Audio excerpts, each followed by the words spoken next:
Tomorrow will mark 75 years since Corporal William Mosier of Johnson County was killed in action in Korea, and a special ceremony is being held in his honor.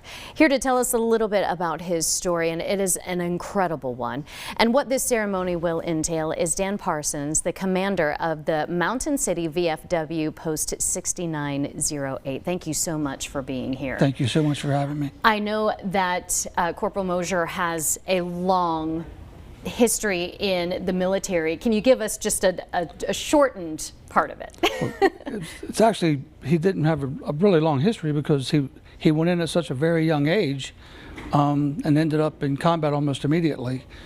But he turned 16 in September of 1948, and in October he lied about his age to join the Army. His two older brothers had fought in World War II, and he wanted to give back. Sure. So he became an Army medic. They sent him to Japan. Shortly after getting to Japan, Korean War broke out, and he was deployed to Korea. And before he was even 17 years old, he was already seeing his fair share of, he was already in Japan at age 17. By the time he had his 18th birthday, he had already received his first Purple Heart, a Bronze Star, combat medic badge. He recovered from those wounds, and then on January 3rd of 1951, he was 18 years, 4 months old. He was in a heavy firefight with the enemy, providing aid to the wounded. They were all pinned down. He grabbed a weapon from a man that was wounded and worked his way to a hilltop, crawling through enemy fire, put down fire, suppressive fire on the enemy, hoping to get people evacuated, until he was killed by sniper fire, resulting in his actions that day resulted in, of course, receiving his second Purple Heart at just an 18-year-old. But he was also given the Distinguished Service Cross for Valor, which is the second highest military for heroism in combat. And I just found out about this recently, and then I found out that tomorrow is actually the 75th anniversary of it.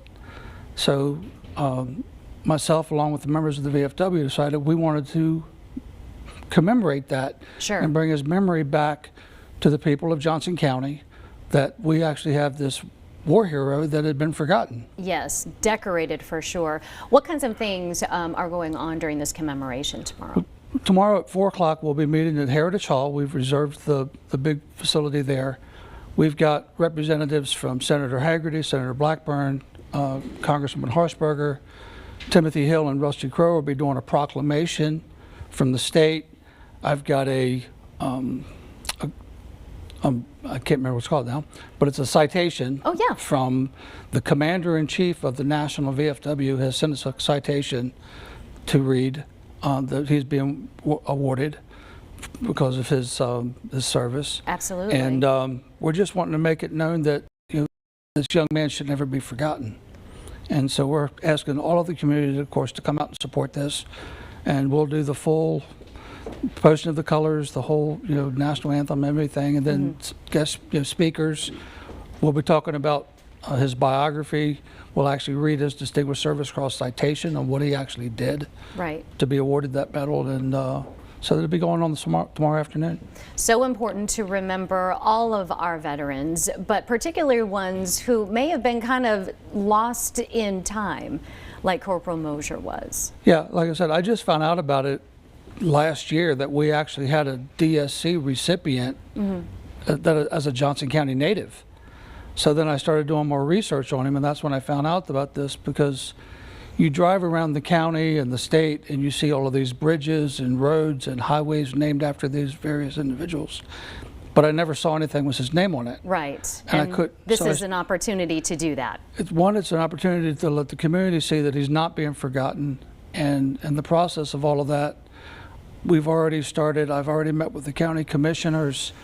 They voted unanimously that the old National Guard Armory that is being redesignated as county offices and education facilities for the high school, the county commissioners have already voted unanimously to redesignate that building as the Corporal William C. Mosier Building. That is great, as a great way to honor him. Commander Parsons, thank you so much for being here. That information one more time, the tribute to Corporal Mosier happening tomorrow in Mountain City at Heritage Hall. The address right there on your screen. It starts at 4 o'clock.